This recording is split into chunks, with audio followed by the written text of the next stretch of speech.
todos. El día de hoy vamos a desarrollar el siguiente tema que me pareció importante incluirlo en el temario de las diversas charlas que vamos a organizar este año.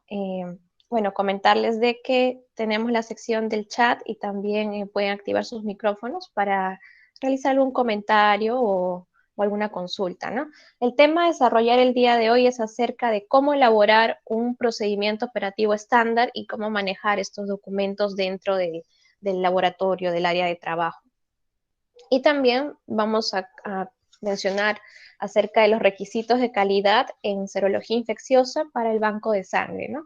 Más o menos es la continuación del tema analítico que tocamos en la charla anterior.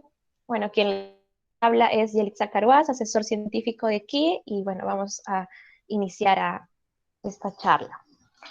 Bien, entonces, los laboratorios que inician el camino hacia la acreditación o inician una implementación de un sistema de gestión de la calidad deben tener en cuenta lo siguiente. Estos 4 componentes fundamentales. Uno de ellos es acerca de la organización y gestión, acerca de la gestión de recursos, todo lo que involucra al personal e instalaciones, los procedimientos del examen, ¿no? Propiamente dichos, de cada una de las etapas del laboratorio, y la evaluación y mejora continua. Cada uno de ellos tiene diferentes categorías y dentro de organización y gestión vamos a encontrar aquello que nos menciona acerca del control de los documentos y cómo realizar el control de los registros que se generen. Entonces, ¿qué son los procedimientos operativos estándar?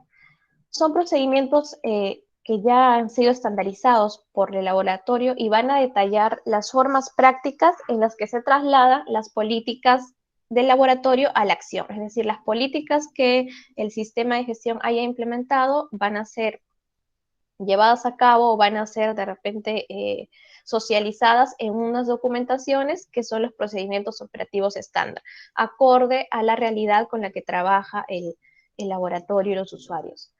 Estos aseguran que los procesos y tareas relacionados con las operaciones del laboratorio se lleven a cabo de una manera uniforme y adecuada, es decir, que todos trabajan bajo los mismos procedimientos, bajo los mismos pasos ya estandarizados, por lo cual es necesario que estos procedimientos operativos estándar, que son como la evidencia objetiva de que ustedes trabajan de una manera estandarizada.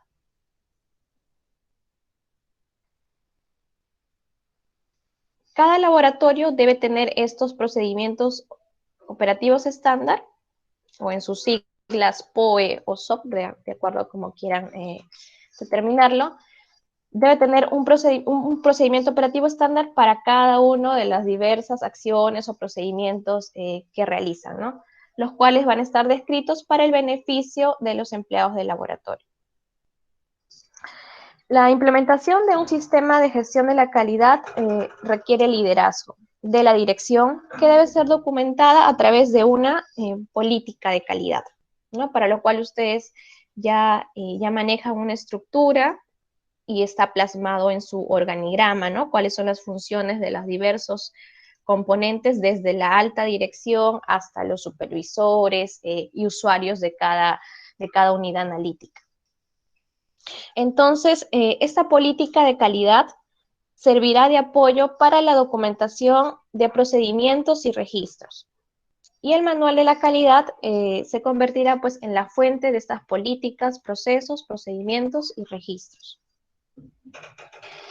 Algo importante de mencionar es que debe existir, así como tenemos una trazabilidad en nuestros procedimientos de medición, también debe existir una trazabilidad dentro de la cadena documentaria, ¿no? Esto de tanto los formatos o registros de uso de cada equipo o cada aspecto en específico debe ser trazable a las instrucciones de trabajo brindadas, trazables a los procedimientos que ya han plasmado en estos documentos o SOPs y a su vez trazable al documento madre que viene a ser el manual de la calidad. Bien, entonces tenemos 2 referencias acerca de cómo realizar el tratamiento de documentos dentro del laboratorio clínico. Por una parte tenemos a la norma técnica peruana, ISO 15189 en su versión 2014, ¿no? Que es aquella norma que nos brinda recomendaciones para aquellos laboratorios que estén en camino de la implementación de un sistema de gestión de la calidad y estén en camino, ¿no? Hacia obtener una acreditación. Nos brinda bastantes recomendaciones. También vamos a tener dentro de esta norma un aspecto que nos señala sobre el control de estas documentaciones. Y tenemos también la guía CLCI QMS2 en su versión, ya la edición número 6, que también nos orienta sobre los procesos necesarios para la gestión de estos documentos, incluida cómo se crean, cómo se realiza el control, el cambio y retiro de esta documentación, las políticas, los procedimientos y formularios de registros, ¿no? Cómo elaborarlos, qué debe contener dentro de un laboratorio, ya sea en una versión en papel o una versión electrónica, ¿no? Que ya muchos laboratorios manejan la mayoría de sus formatos de versión electrónica con el motivo, pues, ¿no? De evitar la contaminación ambiental. Entonces vamos a revisar ambos documentos para ver qué recomendaciones nos muestran acerca de cómo elaborar un SOP. ¿Qué aspectos deben cubrir esta documentación de procedimientos operativos estándar? Por una parte tenemos al personal, nos debe indicar cómo es que se realizó la selección de este personal, la competencia, acerca de los requisitos para cada uno de sus puestos de trabajo, cómo está distribuido, ¿no? El caso del organigrama en cada institución, también aquellas competencias, cada cuánto tiempo se va a reentrenar al personal, y todo ello debe abarcar en ese punto.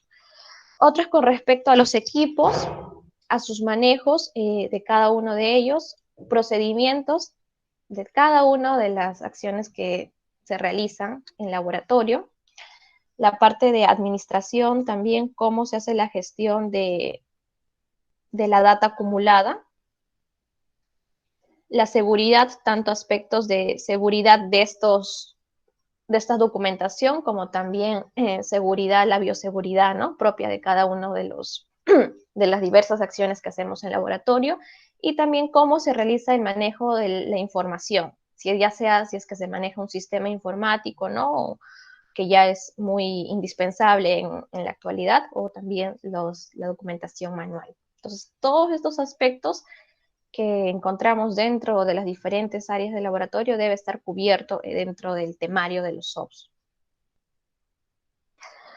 Algo importante a mencionar también es de que esta elaboración de los SOPs debe estar realizada en un lenguaje que permita ser entendible para todos los usuarios, ¿no? Entonces, nos recomienda, tanto en la norma 15189, de que debe estar escrita en un lenguaje apropiado para el personal que realiza los procedimientos, y debe estar disponible en las áreas de trabajo y accesible para el personal. En muchos casos pasa que estas documentaciones están archivadas en un lugar bastante escondido y que solo están de repente mostradas en el momento de una auditoría o de una supervisión. Lo ideal es que sí, si bien es cierto, se salvaguarde estos documentos en un lugar seguro, de repente en la oficina de dirección, ¿no? Pero que también se mantengan unas copias controladas dentro de las áreas de trabajo. ¿Por qué? Porque es importante que el personal revise constantemente este SOP, este manual, que viene a ser su guía, ¿no? Del procedimiento paso a paso que realizan. Entonces, ¿qué nos dice la norma técnica peruana? Vamos a encontrar dentro de los requisitos de gestión, en el apartado 4.3, 4.13, el control de los documentos y el control de los registros. Con respecto al control de los documentos, bueno, ya nos menciona de que esta documentación debe mantener también un sistema computarizado, ¿no? Es decir, en línea, en su acceso vía electrónico, y deben tener, así como se mantiene un formato ya estandarizado de parte manual, en un papel, también debe tener la misma estandarización, incluir un título, una identificación única, un número de página, qué edición está siendo vigente. De la misma manera, esta versión electrónica también debe tener cada uno de estos aspectos. Nos menciona también sobre la vigencia de estos procedimientos, que que deben de ser escritos y elaborados no solo por el encargado de calidad, sino por los propios usuarios, ¿no? Que realizan realmente este paso día a día, de repente en conjunto, la elaboración con el encargado de calidad. Estos documentos deben tener una revisión permanente, de repente cada año, cada 6 meses, o cuando ustedes observan de que ha habido pues un cambio significativo en algún procedimiento, o de repente me cambiaron el equipo o algún reactivo, qué sé yo, y necesito realizar la actualización. Al realizar la actualización de ese documento, también es importante que quede plasmado la evidencia objetiva de que tal día fue revisado y tal día se realizó esta modificación para su posterior aprobación, como ya lo vamos a ver más adelante dentro del ciclo del SOP. Estos documentos deben permanecer legibles, identificables para los usuarios, y que se deben, pues, también aquellos documentos que ya han sido retirados, obsoletos por alguna actualización, también se deben de guardar por cierto tiempo y debe tener, pues, un sello de que ese documento ya no es actual, se mantiene obsoleto y que ahora hay una nueva versión. Eso lo vamos a ver más adelante dentro del ciclo del SOP. Entonces, habíamos revisado y mencionado en la charla pasada cuáles son las etapas del aseguramiento de la calidad, ¿verdad? ¿Cuál es el panorama ideal? Entonces, habíamos conversado de que una de las primeras etapas era la selección del método y la calificación de los equipos, ¿no? Cuando recién estoy iniciando un procedimiento nuevo del que voy a trabajar. Posteriormente realizamos la verificación o validación según corresponda, ¿no? De acuerdo a los diversos protocolos, guías que utilizamos como recomendaciones, entre otros. Posterior a ello, pues ya para esto tanto el proveedor pues me ha hecho, ¿no?, la capacitación necesaria y me ha brindado toda la documentación necesaria del procedimiento y del equipo, ya sean manuales, insertos, y me ha realizado la capacitación. Yo he verificado que este procedimiento se cumpla tal cual en mi área, en mi realidad, y tengo que elaborar documentos. Dentro de estos documentos, pues encontramos los procedimientos operativos estándar, POEs o SOPs, y manejar un control y disponibilidad de estos documentos hacia todos los usuarios o el personal que va a elaborar. Entonces tenemos el ciclo del SOP. Lo primero es determinar la necesidad. ¿Cuál es la necesidad que tengo de plasmar en un documento el tal procedimiento en específico?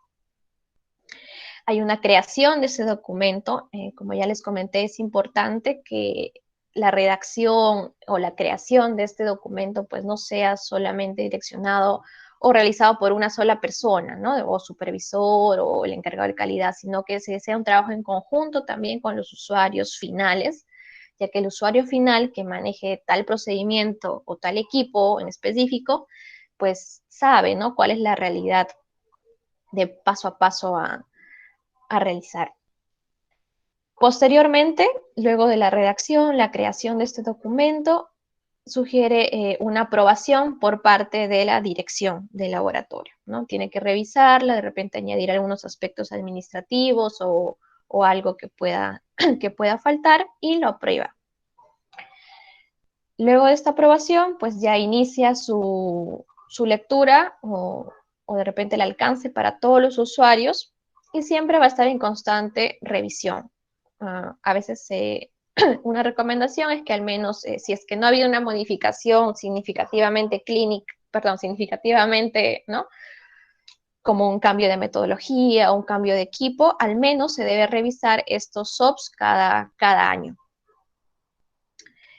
Supongamos que haya algún cambio significativo, pues se realiza la modificación respectiva. Esta modificación debe estar plasmada también en este documento, y aquel documento nuevo o actual, la versión nueva, pues ya debe ponerse a disponibilidad de todos los usuarios para su lectura e intervención, y aquel documento que ya se encuentre obsoleto debe ser archivado por un tiempo prudencial que el laboratorio pueda establecer, y también hay recomendaciones, y su sello de que ya se encuentra este documento obsoleto, ¿no?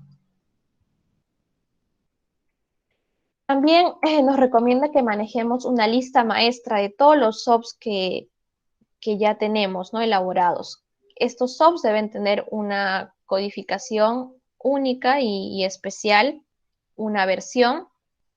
Muchas veces ya instituciones grandes ya manejan, ¿no? una identificación o un código particular para todos sus documentos. Entonces, en caso todavía no se sepa se puede solicitar, cuál es la documentación que utiliza la institución, cuál es el código que utiliza la institución para estos documentos y ceñirnos a él y generar versiones, ¿no? Debe contener el título, obviamente, del SOP, cuál es el procedimiento a tratar, la fecha en la que se realizó la efectividad, en que ya fue aprobado este SOP y está disponible la lectura. De repente la fecha en la que se realizó una primera revisión, una segunda revisión, cuál es el estado actual, si es que se encuentra activo, obsoleto, y dónde está localizado o cuál es el alcance de este SOP. Entonces deben manejar una lista maestra que esté disponible, ¿no? También de fácil acceso cuando tengan alguna supervisión o auditoría. Acerca de la distribución de los SOPs, los laboratorios deben tener un plan de contingencia en caso de que no se pueda acceder a las versiones electrónicas. Es importante que tengan tanto una versión en físico, ¿no? En papel, plasmada, como también una versión electrónica. Eso es lo que es una forma de salvaguardar esta información. Todo el personal del laboratorio involucrado en ese procedimiento debe tener acceso a los SOPs y registrar su lectura y aceptación. Hay muchas instituciones, pues, que parte que debe ser, considero que debe ser lo ideal, que parte del entrenamiento inicial de un usuario o de un personal nuevo es la lectura concienzuda de cada uno de estos SOPs que incluyen, ¿no? Su trabajo y un registro de la lectura realizada y de la aceptación de que realmente están de acuerdo, ¿no? con este procedimiento. Se recomienda también tener copias de estos SOPs en los lugares donde se realiza el procedimiento o se encuentra el equipo, ¿no? Es importante que estos SOPs no solo estén disponibles para la auditoría o para la supervisión en la oficina del director, sino es importante que también se manejen copias con sello de documento controlado dentro de las mismas áreas de trabajo. Y de esta manera, pues tenemos abarcado esta parte de que el personal tiene el acceso fácil a poder realizar esta lectura, ¿no? En caso de repente necesite reforzar algún procedimiento que no recuerde o haya olvidado. ¿Cuáles son los elementos generales de la estructura de un SOP? Este SOP debe tener un objetivo, debe tener un alcance o aplicación. El objetivo se refiere a la finalidad y también al principio del procedimiento en específico, el alcance hacia qué usuarios va a estar destinado, ¿no? De repente hacia el área, usuarios del área de inmunología, usuarios del área de parasitología, qué sé yo, entre otros ejemplos. Responsables, ¿quiénes son los responsables? ¿Quiénes fueron los que elaboraron el SOP y quiénes fueron los que realizaron la aprobación, ¿no? En este caso la dirección del laboratorio, los documentos de referencia que se utilizaron, ya sean los insertos, los manuales de los equipos o alguna otra bibliografía que se haya utilizado para la redacción de este SOP. Las definiciones y abreviaturas, importante incluir una sección de aquellos términos, ¿no? que de repente no son de repente manejados por todos los usuarios, que se tenga una pequeña abreviatura, una pequeña definición de qué significa. Y los anexos, ¿no? que pueden incluir de repente los registros de uso específicos para ese procedimiento. También tenemos la norma técnica peruana, nos menciona todo este listado de ítems que debe contener un SOP y que de repente si es que algún procedimiento no está muy acorde a estos ítems, pues se puede, ustedes pueden manejarlo, ¿no? De acuerdo a la realidad en la que trabaja el laboratorio. Entonces, ¿qué elementos nos recomienda incluir la norma técnica peruana en un SOP? El propósito del análisis, que ya les comenté, es que para qué está destinado, cuál es la utilidad de esa prueba o de ese procedimiento. El principio y método del procedimiento, de acuerdo, de repente pueden tomar aquí como consideración qué nos dice el inserto, qué nos dice el manual. Características de desempeño, importante incluir esta sección que es aquella verificación o validación realizada por parte del usuario corroborando esta información brindada en el inserto del fabricante, ¿no? Cuando nosotros realizamos una verificación de algún procedimiento en específico, es importante incluirlo en el SOP. Se realizó la verificación de la precisión y del sesgo en tal procedimiento, en serología infecciosa, se obtuvieron los siguientes datos. Es importante que esa información quede plasmada también en el SOP. El tipo de muestra, qué muestra es la que utilizamos para ese procedimiento en tal equipo. También se puede referenciar, por ejemplo, dentro del listado de SOPs que podemos manejar, puede haber uno que sea de acuerdo a la toma de muestra, cómo se realiza la toma de muestra de sangre venosa o arterial o lo que abarque. Y ahí indicar, ¿no?, el paso a paso, qué materiales utilizar, cuáles son las interferencias o de repente qué muestras se consideran rechazadas, qué muestras se recomiendan, nosotros podemos decir que es viable. Y entonces, dentro de un SOP específico, supongamos que este sea el de serología infecciosa, tipo de muestra, podemos referenciar, ¿no? Ceñirse al SOP número 2, que nos habla sobre cómo realizar la toma de muestra para serología infecciosa. Se puede referenciar, eso también pueden hacerlo dentro de un SOP. Aspectos de la preparación del paciente, tipo de recipiente y aditivos, que muchas veces toda esta sección de preanalítica pues ya está contenida en otro SOP específico, entonces simplemente lo que querían es referenciar tal SOP, ¿no? Controles ambientales y de seguridad, procedimientos de calibración, en caso sean procedimientos de medición, etapas del procedimiento, el paso a paso enumerado, es importante que se detalle, sea lo más detallado posible este documento. También debe haber una sección de interferencias, ¿no? En caso de alguna medición en específico, en el caso del IPM, hemólisis, qué acciones debo seguir. Los principios del procedimiento para realizar el cálculo matemático, en caso lo requiera, ¿no? O si es que este cálculo ya es realizado de manera automática por el equipo, los intervalos de referencia biológicos o valores de decisión clínica, el intervalo para informar los resultados de análisis, ¿no? ¿Cuál es el rango? También debe haber un SOP del menú de pruebas que maneja el laboratorio.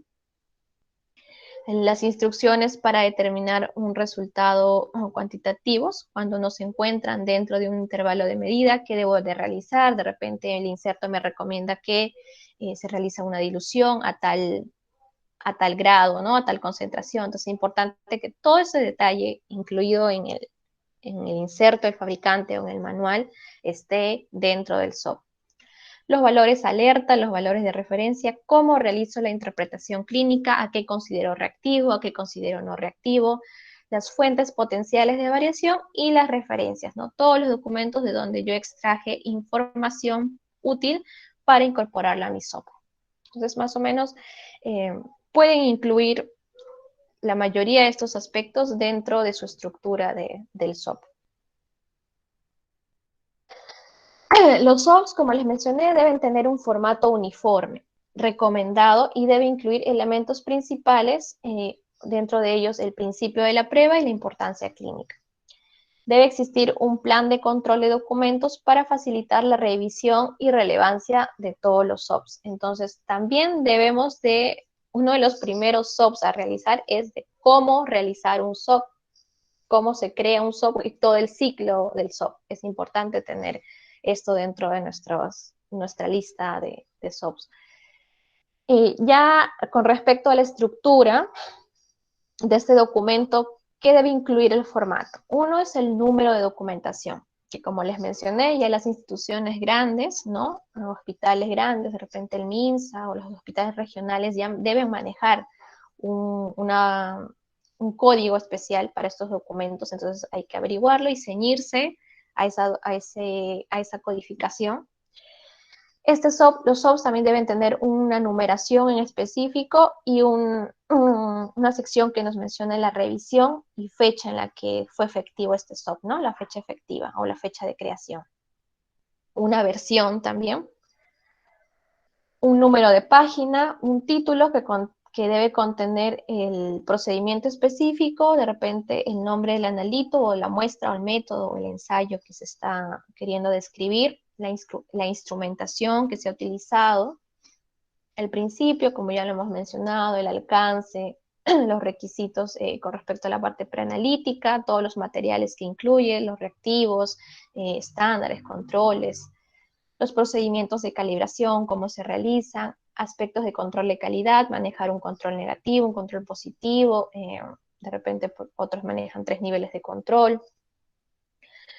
El detalle paso a paso de cada uno de los procedimientos, de cada uno de los pasos a realizar, los cálculos, ya sean de tipo automáticos o de manera manual, cómo se interpreta, los rangos de referencia, las limitaciones.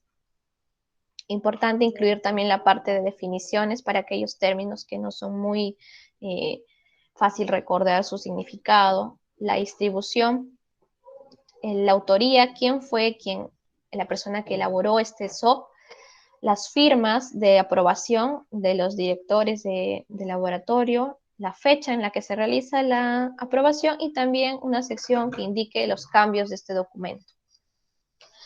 Este es un modelo, por ejemplo, de un SOP que abarca la mayoría de estos aspectos. Por ejemplo, en la parte superior, pues podemos colocar, ¿no?, el logo de la institución, el título de este procedimiento operativo estándar, el número del SOP, ¿no? De repente incluir una numeración desde el 1 hasta, bueno, hasta el número de SOPs que manejen. Una versión, la versión inicial siempre pues va a ser la 1.0. Luego de cada cambio, de repente, o modificación que realicen, puede cambiar de versión a 1.2, o si el cambio ya es muy, muy significativo, ya la versión salta a una versión número 2, ¿no? Ya no 1.1, 1.2, sino una versión 2. Esa manera de tratar o de esta codificación también debe estar plasmada, como les mencioné, en un SOP que hable acerca de cómo elaborar un SOP, ¿no? La fecha de activación o de apertura de este procedimiento, la fecha en la que fue elaborada y la numeración de página a página. Acá, por ejemplo, tenemos el alcance. El alcance de este SOP es hacia el laboratorio de inmunología, ¿no? La versión actual 1.0, la autoría por tal tecnólogo médico. Aprobación, acá va a contener la firma del director, de quien realiza la aprobación en esta institución, la fecha en que realizó esta aprobación. Y una sección acerca de las revisiones realizadas y si es que hubo alguna modificación. Por ejemplo, acá tenemos estas líneas para completar cuándo se realizó la fecha efectiva y cuál es la descripción, ¿no? En tal revisión se modificó el aspecto de la metodología o del cambio de tal reactivo por otro y se realizó una verificación. Entonces, ese detalle debe estar incluido en el SOP. De manera resumida, pero debe estar incluido. Es importante manejar de esa manera la trazabilidad documental. La sección del propósito, ¿cuál es el propósito de este procedimiento? Las referencias que se utilizó para elaborarlo, de repente el inserto, de repente una guía en específico o el manual, y el alcance, ¿no? Por ejemplo, acá dice, este SOP aplica al siguiente personal del laboratorio de inmunología del Centro de Salud TAC. Personal de laboratorio que realiza el procesamiento de las muestras. Algunas excepciones, dice, este SOP está destinado a ser seguido sin desviación. Sin embargo, es una excepción permisible seguir procedimientos específicos de un protocolo o del manual de procedimientos del estudio. En este caso, este es un SOP de una institución que maneja protocolos de investigación. Entonces, eso es lo que está dando a entender en esta parte. El principio de la prueba, ¿no? Pueden incluir de repente gráficos, siempre referenciarlos, ¿no? De dónde han tomado estos gráficos. Los materiales y equipos que son importantes para este procedimiento, la descripción de cada uno de ellos, como les mencioné, pueden incluir gráficos, pueden incluir fotografías de la manera más, de repente, más didáctica que ustedes crean conveniente, que el personal va a facilitar su lectura, su entendimiento, ¿no? Y su cumplimiento de todas maneras. La muestra, condiciones de la parte preanalítica, como les mencioné, pueden referenciar dentro de un SOP a otro SOP, ¿no? Decir que más detalle se encuentra en tal SOP número 18 en su versión tal, para que de repente no puedan llenar de mucho texto esa sección. Y el procedimiento paso a paso, enumerado, ¿no? De manera correlativa, pueden incluir también alguna imagen que represente ese procedimiento. La interpretación de los resultados, una interpretación positiva, negativa, los criterios, interferencias, en caso hayan interferencias para ese procedimiento, importante incluirla y leerla, tomar como, como fuente el inserto, ¿no? O el manual del fabricante, las limitaciones que también tiene esta prueba. El control de calidad, cómo se realiza, de repente con qué frecuencia se pasan los controles, qué materiales de control utilizamos. Por ejemplo, en caso nos referíamos a serología infecciosa, que revisamos, ¿no? Un modelo de elaboración del SOP en la sesión pasada, y supongamos que estamos hablando del uso del equipo Architect en la parte de control de calidad, podemos decir, ¿no? Que se manejan tales niveles de control para todos estos analitos. Mayor detalle del manejo del material de control lo encontramos en el SOP tal, ¿no? Referenciando al SOP de manejo del control independiente que revisamos en la sesión pasada. Y algunas notas de procedimiento, aspectos que ustedes consideren importantes también mencionar. Y por ejemplo, esta institución coloca en la parte final el entrenamiento. Dice, cada miembro del personal recibe o tiene acceso a los SOPs aplicables, ¿no? Está cumpliendo con la parte de que debe estar al alcance de todo el personal. Cada miembro del personal revisa el SOP aplicable anualmente. Entonces, es posible que el personal revise constantemente esta documentación para sus diversas actualizaciones. Todo SOP de entrenamiento es documentado y rastreado en el laboratorio de inmunología. Es decir, cada personal que inicia de repente su labor en esa área debe de, en primer lugar, haber sido capacitado y realizar la lectura de este SOP. Los SOP originales se encuentran en la oficina de coordinación y una copia controlada está disponible en el área de trabajo, ¿no? Por ejemplo, esta es la manera en la que esta institución cumple esa parte de que se salvaguarde el documento en un lugar seguro, porque eso es lo que también nos recomienda, que sea un lugar seguro, incluso seguro de desastres que puedan ocurrir, y también se maneja una copia controlada que esté al acceso del personal. El personal nuevo debe entrenarse dentro o la lectura de este SOP una vez que ha sido aprobado, debe de realizarse dentro de los 15 días. Por ejemplo, ellos ponen un plazo para la lectura de este SOP. Eso también está libre disponibilidad de la institución, que puede establecer sus pasos.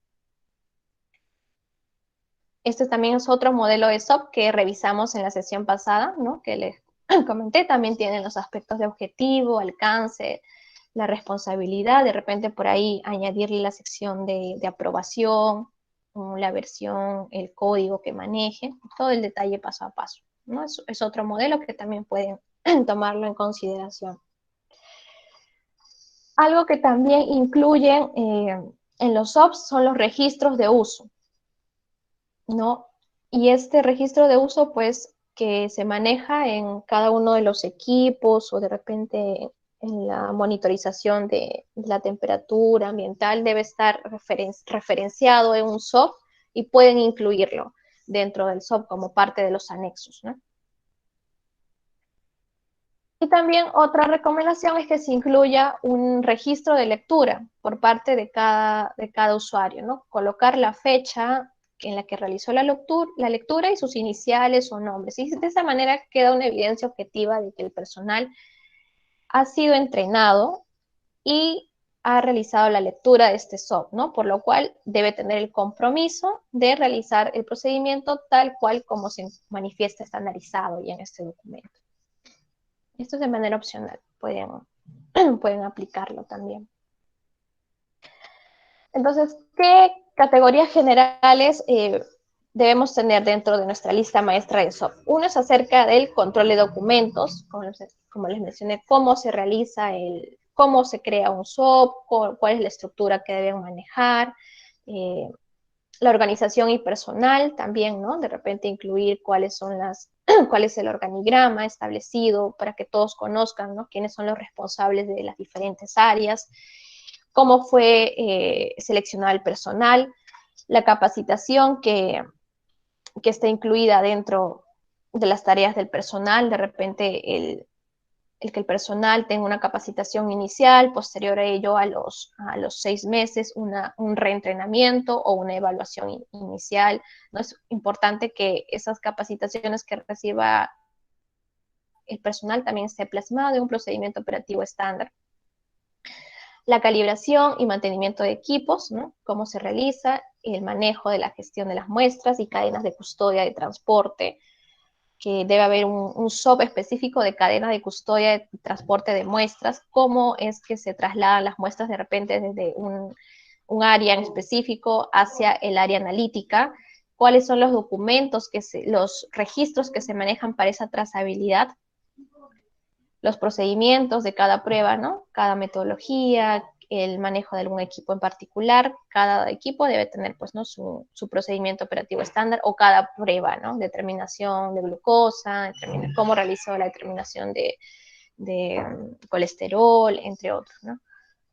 El control de calidad, el aseguramiento de la calidad, informes de prueba o gestión de los registros, cómo voy a controlar los documentos, cómo voy a archivar estos registros, cada qué tiempo voy a actualizarlos, o de repente mensualmente se va llenando esta data de los registros de temperatura o registros de uso, cuál va a ser la gestión, ¿no? Retirarlos del sitio donde se encuentra, realizar una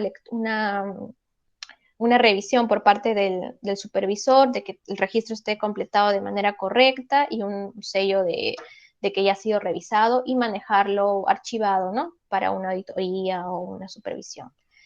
La seguridad tanto de esta documentación como también los aspectos de bioseguridad del personal y de cada procedimiento, cómo se realizan las comunicaciones de laboratorio, si de repente manejamos un correo electrónico o manejamos comunicados escritos, cómo es esa comunicación directa entre la dirección y los usuarios finales, y acerca también de cómo se maneja el sistema informático del laboratorio, que ya es indispensable, pues, ¿no? Si es que manejamos algún LIS en específico, cuáles son las características de ese LIS, perdón, cómo se realiza el ingreso de datos, para que todos tengan la información de cada uno de los procedimientos que se realizan en el laboratorio. Algo que quería mencionarles también es acerca de los documentos obsoletos. Si bien es cierto, cada laboratorio puede establecer qué tiempo guardar este documento obsoleto. Hay una recomendación de la directriz de acreditación de INACAL que nos menciona de que al menos debemos guardar por unos 4 años estos documentos obsoletos, ¿no? Estos SOPs obsoletos que ya no están con cierta modificación, para que cuando te realicen una auditoría, alguna supervisión, a veces nos llaman o nos buscan estos documentos obsoletos, ¿no? Para que ellos observen la trazabilidad que se ha manejado con respecto a la documentación. Y obviamente que tengan estos documentos obsoletos un sello de que ya no se encuentra, pues, en uso o en situación activa, que ahora se maneja una nueva versión. Entonces, dentro de cómo organizar estos documentos, pues vamos a tener los procedimientos operativos estándar, los documentos controlados que vienen a ser los registros de uso que se van llenando mes a mes, ¿no? Y es importante también guardarlos. Los manuales de los equipos, las hojas de seguridad de cada uno de los reactivos, los certificados de análisis también de cada lote de los reactivos o insumos que utilicen, un registro de incidencias. También es importante que se incluya dentro del listado de los SOPs un SOP que hable sobre cómo registrar una incidencia o algún evento adverso que se haya producido en un procedimiento en particular, y que este registro también se encuentre archivado. Y la documentación del personal, ¿no? Toda la documentación, el currículum, las capacitaciones realizadas, todo esto es más o menos lo mínimo de documentación que debe tener el laboratorio, que debe estar pues al acceso y completado al día en el momento de que tengan alguna auditoría o alguna supervisión. Bien, licenciados, eso es lo que quería en resumen mostrarle acerca sobre cómo elaborar un procedimiento operativo estándar.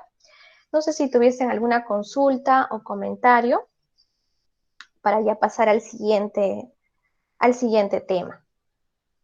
¿Me comentan o me avisan si tuviesen alguna inquietud o algún comentario?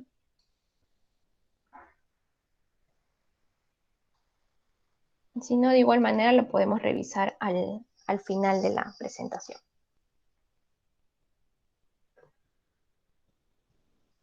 Bien, entonces ya hablamos de la parte documentaria. Ahora vamos a revisar acerca de los requisitos de calidad en serología infecciosa en el banco de sangre, ¿no? Vamos a recordar algunas definiciones que revisamos en la sesión anterior sobre las características del rendimiento de cada uno de mis procedimientos de medida. Por una parte teníamos a la precisión como característica de rendimiento, que viene a ser la proximidad entre los valores medidos obtenidos en mediciones repetidas, y lo medimos a través del control de calidad interno.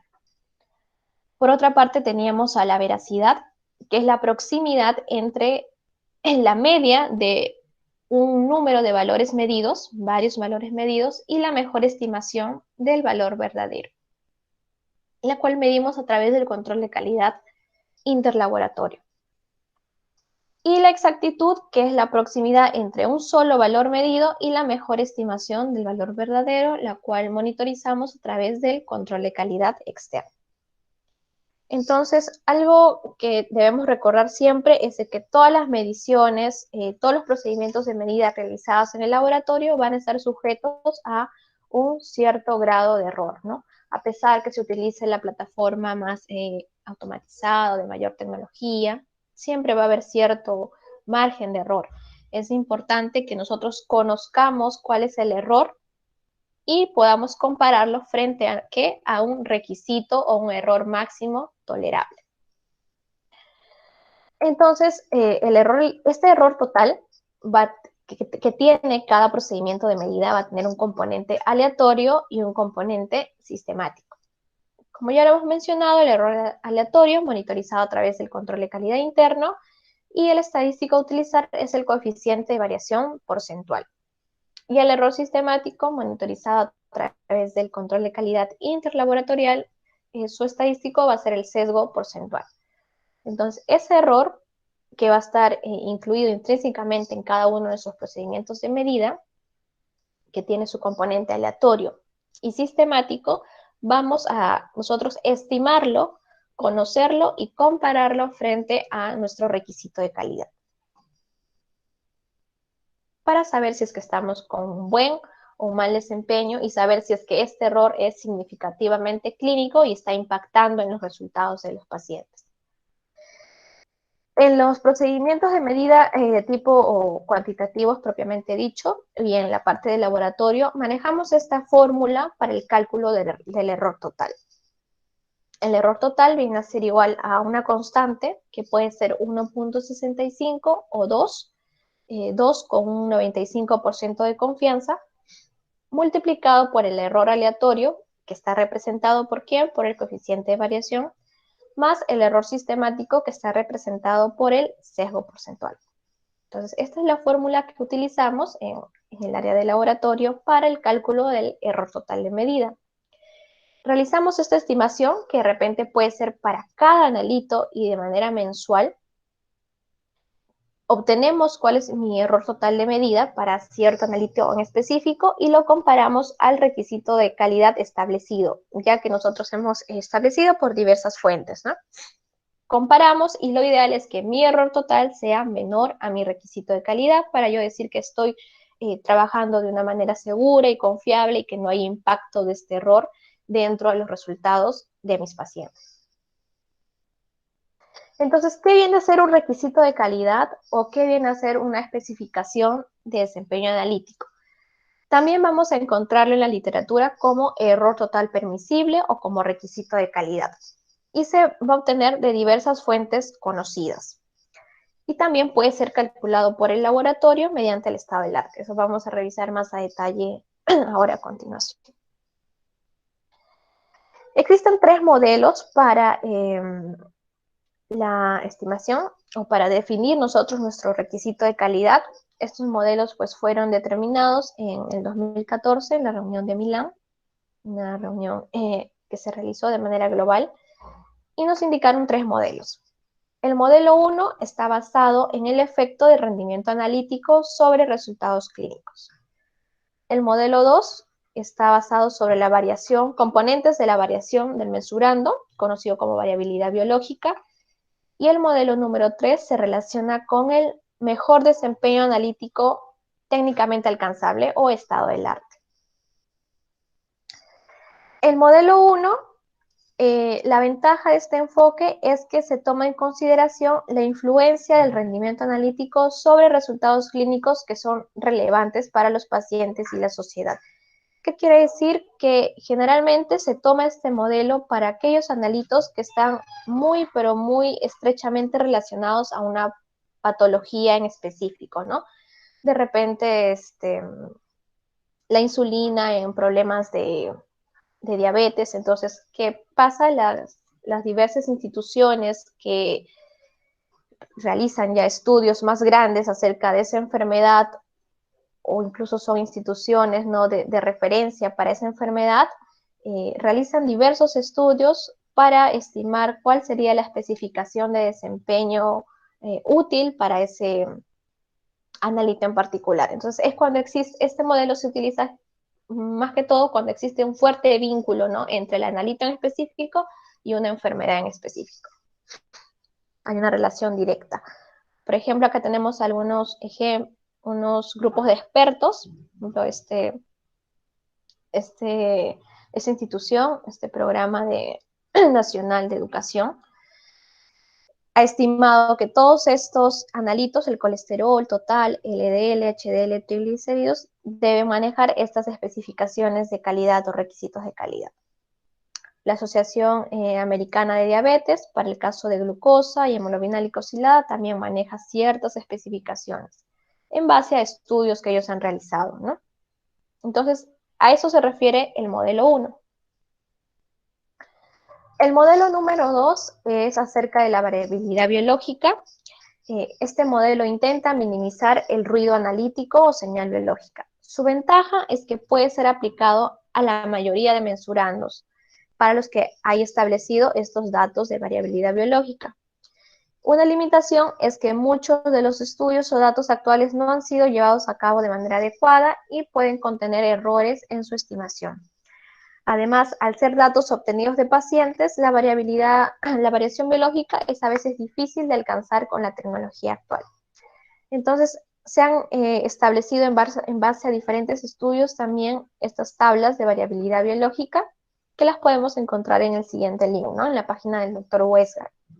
Hay variabilidad biológica de nivel deseable, nivel óptimo. Va a depender del usuario, del laboratorio, qué requisito podría escoger. La idea es escoger un requisito pues que no sea ni muy permisible y me dé una falsa sensación de seguridad, y tampoco un requisito que sea muy, muy estrecho y pues invalide todos mis resultados, ¿no? Estas tablas de variabilidad biológica han sido actualizadas, iban a realizar una actualización entre el año pasado y este año, creo que está todavía en revisión para su publicación. Y por último tenemos al modelo 3, el modelo por estado del arte, que se relaciona como el desempeño analítico alcanzado por cierto porcentaje de laboratorios, ¿no? Como el mejor desempeño analítico técnicamente alcanzable. La ventaja de este modelo es que los datos ya están listos para su uso y son sencillos de encontrar. La desventaja es que puede no haber relación entre lo que es técnicamente alcanzable y lo necesario para poder obtener un resultado clínico mejorado. Dentro de las fuentes por estado del arte tenemos a las referencias de CLIA, a las referencias de RCPA, RILIVAC, entre otros.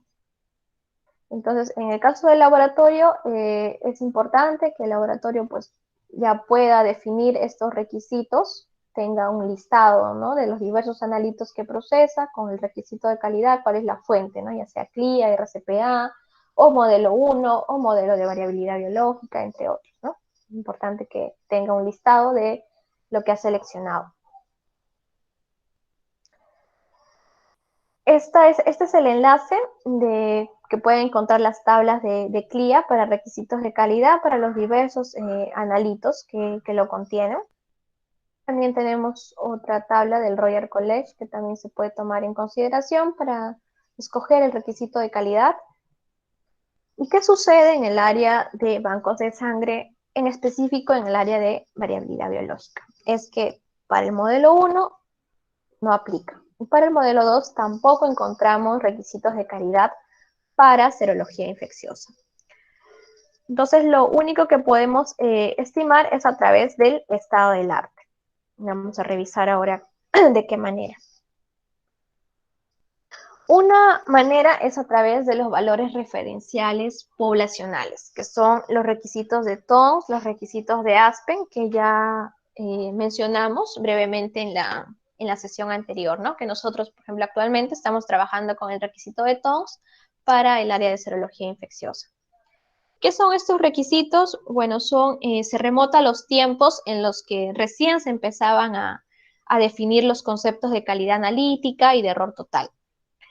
Entonces, ¿qué pasa con los analitos que no se encuentran en ninguno de los estándares anteriores, modelo 1, modelo 2? Podemos utilizar estos requisitos. ¿Qué nos dice Tonks? Por su parte, David Tonks nos dice que los errores que son permitidos en un examen deberían ser relacionados con el ancho del intervalo de referencia. Entonces, para Tonks, el error permitido para un examen no debería ser mayor a un cuarto del rango normal, ¿no? Entonces sería más o menos el 25%. Y por otra parte, Aspen, la conferencia de Aspen, el logro de las metas analíticas dependen del nivel en el que se aplique, ¿no? En este caso, Aspen maneja no la cuarta parte, sino algo un poco más reducido.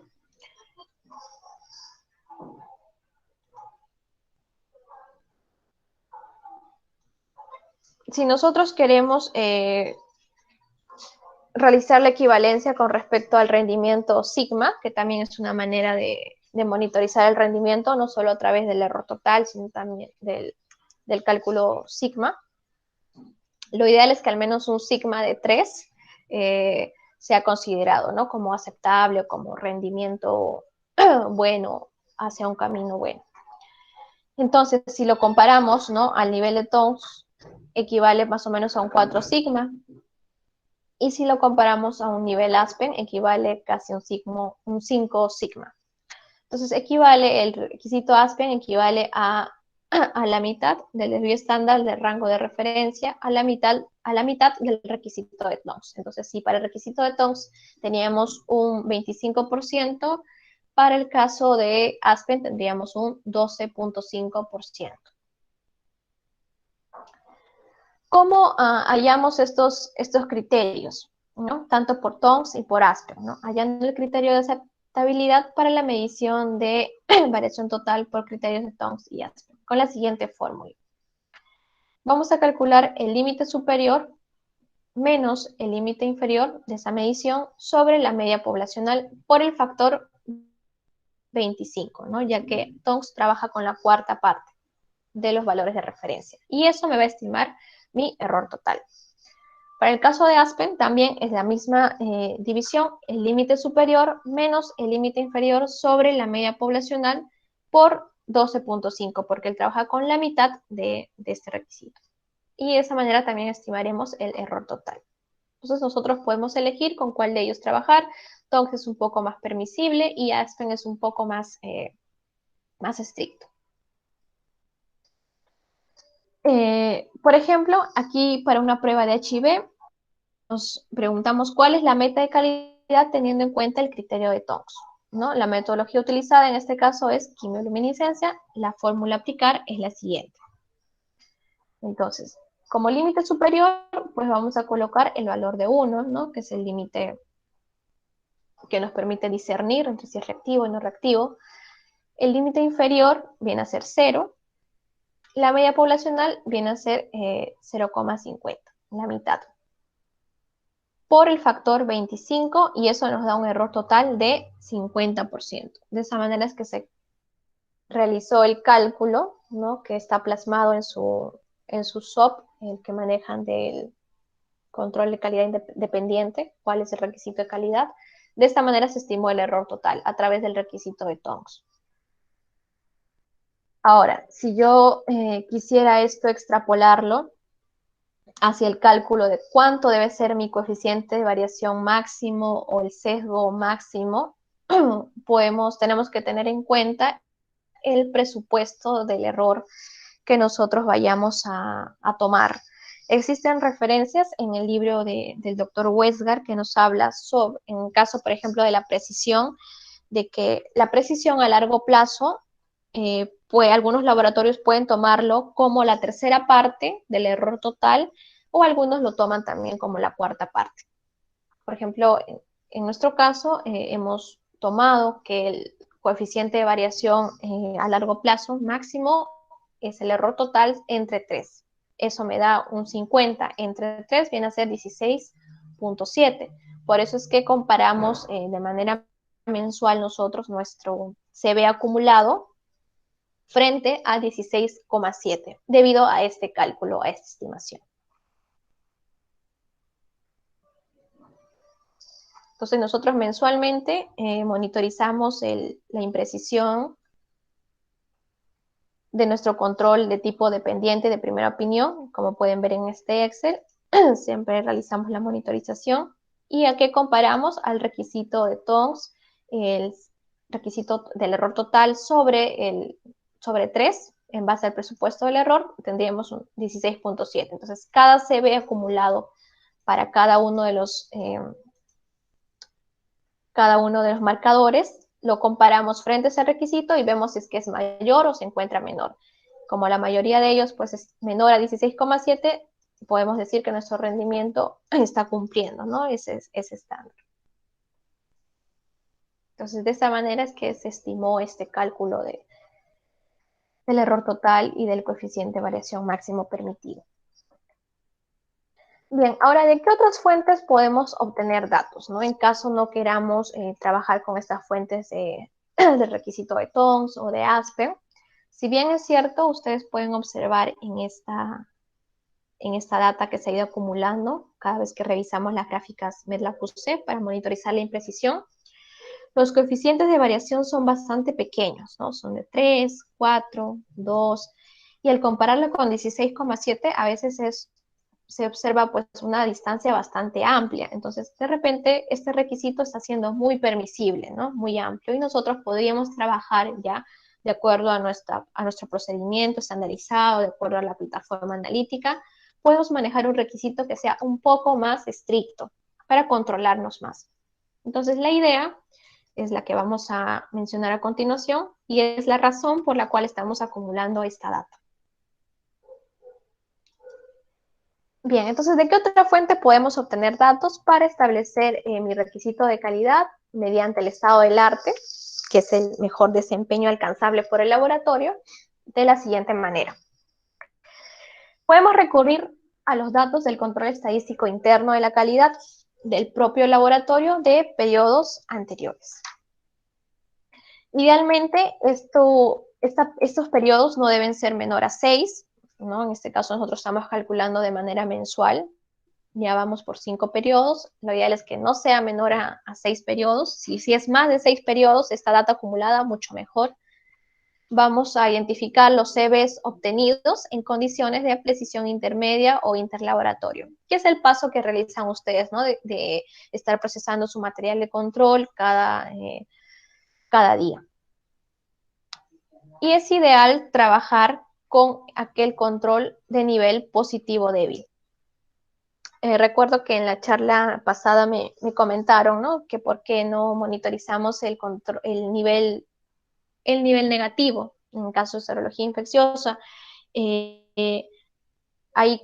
Para esta charla quería hacerles la aclaración de que, si bien es cierto, sí, se debe monitorizar este control de este nivel negativo para observar de que la reactividad obtenida pues se encuentre dentro, ¿no?, del rango, no se haga reactiva. Eso es lo importante en controlar en el nivel negativo.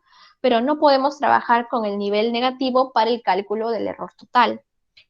Ya que pasa que tendremos, generalmente este nivel negativo maneja una imprecisión demasiado grande. Los coeficientes de variación son algo altos, ¿no?, ya que las lecturas son pequeñitas. Entonces, si lo incluimos nosotros en el cálculo del error total, falsearía los resultados, ¿no? Nos daría una imprecisión grande que no necesariamente represente la imprecisión de la plataforma analítica. Por eso se recomienda, en caso de serología infecciosa, trabajar ya sea con el nivel positivo o en el mejor de los casos, trabajar con el positivo débil. Entonces, ¿qué vamos a realizar? Vamos a identificar los coeficientes de variación y los números de datos obtenidos en estos 6 periodos. Si, como les comenté, si son más periodos, mucho mejor. De repente sería bueno incluir todo un año, ¿no?, de estas estimaciones. Para cada periodo vamos a identificar el coeficiente de variación y cuántos datos fueron acumulados en cada uno de los periodos o en cada uno de los meses. Y trabajar con el control positivo débil. Porque este control positivo débil es el que está más cercano a nuestro valor de corte, y a nosotros nos interesa monitorizar esta sección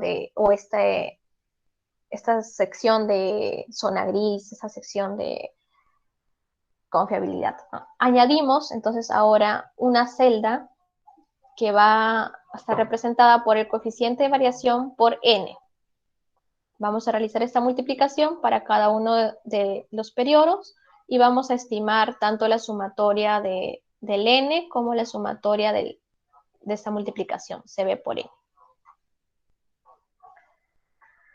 Posterior a ello, vamos a dividir esta sumatoria de CB por n sobre la sumatoria del n. Y vamos a tener de esta manera la estimación de un coeficiente de variación promedio ponderado. En este caso, por ejemplo, es de 4.94. Entonces, este vendría a ser pues el coeficiente de variación promedio ponderado que yo he hallado en base a la data robusta que he ido acumulando y que yo de repente puedo enfrentar a mi coeficiente de variación obtenido mes a mes, ¿no? ¿Y cómo obtengo de esto el error total? Para calcular el error total, reemplazamos este coeficiente de variación promedio ponderado por 3. Este 3 está estimado bajo este presupuesto del error que les mencioné, que cada laboratorio pues, puede manejarlo, ya sea, se recomienda bien manejarlo como la tercera o la cuarta parte. En este caso se recomienda para el cálculo del error total mediante la imprecisión o mediante el coeficiente de variación promedio ponderado, multiplicarlo por 3. Entonces multiplicamos lo estimado, 4,94 por 3, y tenemos que el error total para ese analito en específico es de 14.8. Y ese vendría a ser mi requisito de calidad. Entonces ese cálculo es el que tenemos la intención de estimar nosotros mediante la monitorización que estamos realizando mes a mes, ¿no? Sé que muchos de ellos va a contener cambios de lotes de reactivo y todo ello, por eso vamos a estimar de repente una data robusta, ¿no? De al menos un año, de todo este año, para poder realizar este cálculo que hemos visto en la diapositiva y tener un requisito de calidad más acorde a la plataforma que se maneja o al procedimiento estandarizado que ustedes manejan, ¿no? Y hasta el momento solo monitorizar con el requisito de TOS, que es un poco más permisible, pero que también nos muestra un cierto límite de aceptabilidad. Entonces, a modo ya de concluir esta sesión, ¿cuál es el impacto de definir las especificaciones de calidad o requisitos de calidad? Es detectar el error clínicamente significativo y disminuir también el riesgo clínico, ¿no? Todo ello para salvaguardar los resultados frente a nuestros pacientes. Bien, licenciados, con eso hemos terminado la sesión del día de hoy. Espero que haya sido de su agrado y quedo pues atenta a sus consultas. Pueden activar sus micrófonos.